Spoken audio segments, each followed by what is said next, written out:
Hello, everyone. It's another great day to be a hawk. Welcome to this newest edition of Hawk Talk Monday. Today's Hawk Talk is a timely Hawk Talk. It's about being first and about how to appropriately wait in line. So it's the day after a long break. And Friday, the Friday after Thanksgiving, it's called Black Friday. It's called Black Friday because a lot of stores have really great deals. So when a store has a really great deal, lots and lots of people go to that store. They find what they want, they take it to the cashier to pay for it, and what do they have to do?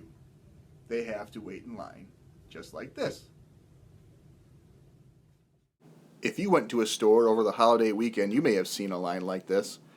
Look at that lady in the white shirt holding a basket with some pink and blue paper in it. How would she feel if someone just nudged their way right in front of her? What would you think if the guy in the blue shirt cut right in front of her or raced her to that spot in line? You know, in a store, you would look silly doing that. You would look foolish doing that. And the people in line, not only the one that was cut in front of, but the rest of the people in line would look at you and be thinking, do you not know the rules? Today's Hawk Talk is all about getting in line in an appropriate way and how it doesn't really matter if you're first. There are so many things in life that it does matter if you're first.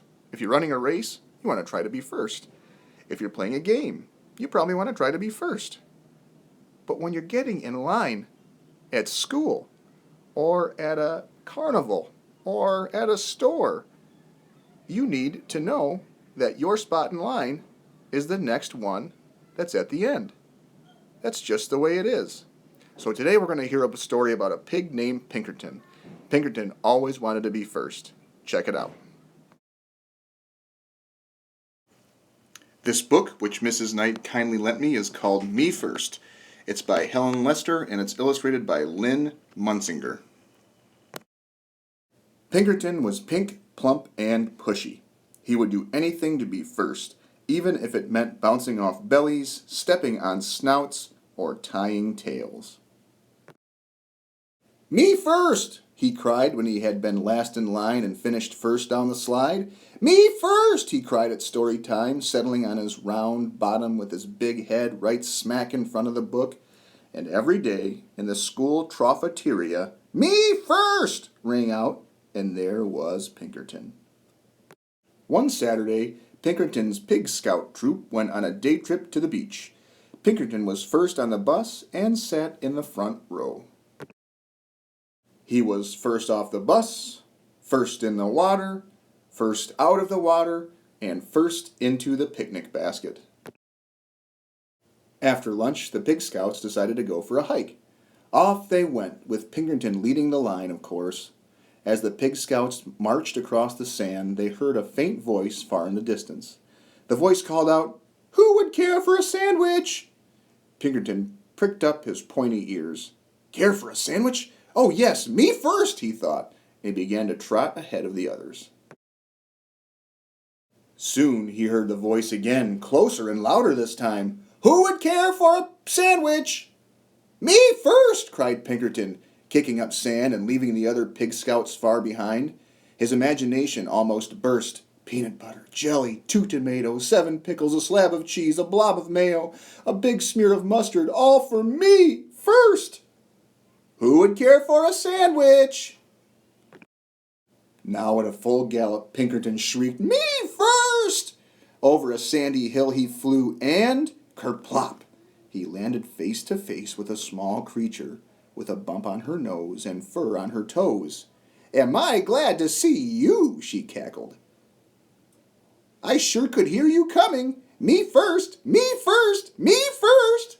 I guess you really would care for a sandwich. Oh, yes, indeed, replied Pinkerton. He jumped up and down so fast his teeth jiggled. Good, cackled the small creature. Pinkerton waited. 1 second. 2 seconds. 3 seconds. Well, he asked. Well, what? Replied the small creature. The sandwich? Begged Pinkerton. Where's the sandwich? The small creature curtsied. You're looking at her, she went on. I am a sandwich, and I live in the sand, and you said you would care for a sandwich, so here I am. Care for me." All Pinkerton could say was, "But I—" Taking no notice, the sandwich continued, "You said me first. You wanted to be the first to care for me. Well, congratulations. Now just come along to my sand castle." Grabbing Pinkerton firmly by the sleeve, she led him around a few bends. Before he could say, "But I—" again, the gate to her castle closed. "All right, my pink, plump, and pushy one. Now you care for me. You may have the honor of being the first to powder my nose and comb my toes." Seeing no way out, Pinkerton powdered her nose and combed her toes. "Next," she crowed, "you may be the first to put my supper in a bucket and feed me with a shovel." Pinkerton looked around. He had no choice. He put her supper in a bucket and fed her with a shovel. Rubbing her tummy, the sandwich spoke on. "Finally, after you've had the privilege of being the first to wash my dishes and sweep my castle and do my laundry and curl my hair and tuck me in, you may be the first to tell me a bedtime story." Pinkerton washed the dishes, swept the castle, did the laundry, curled the sandwich's hair, and tucked her in.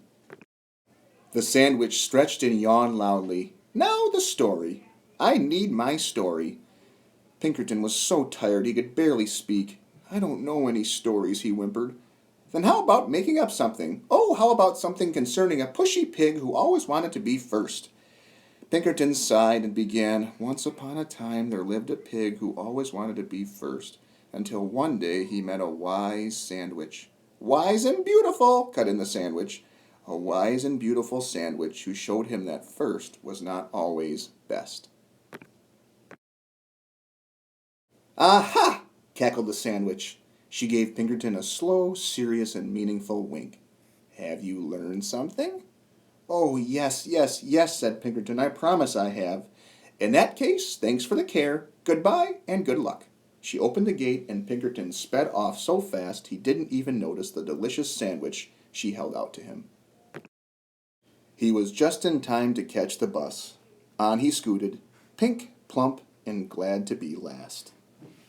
Don't be a Pinkerton. Don't be a Pinkerton. Don't be a Pinkerton. Don't be a Pinkerton. Don't be a Pinkerton. Don't be a Pinkerton. Don't be a Pinkerton. Don't be a Pinkerton. Don't be a Pinkerton. Don't be a Pinkerton. Don't be a Pinkerton. Don't be a Pinkerton. Don't be a Pinkerton. Don't be a Pinkerton. Don't be a Pinkerton. Don't be a Pinkerton. That's all for today's Hawk Talk. I hope you understood the theme. Don't be a Pinkerton. Take the next spot at the end of the line, because that's the next spot that you belong in. And that'll make everything run much more smoothly. Think of our Hawk rules. If you follow that rule, the next spot at the end of the line is yours. You're having respect. And you're acting responsibly. And by making a nice line to get from one place to the next as quickly as possible, you're working together. And then, of course, because no one will get angry if you line up appropriately, you're keeping safe. Please remember that. In school, always line up. The next spot in the back is yours. Simple. And remember, don't be a Pinkerton. Have respect, act responsibly, work together, keep safe, have Hawk pride. We'll see you next time.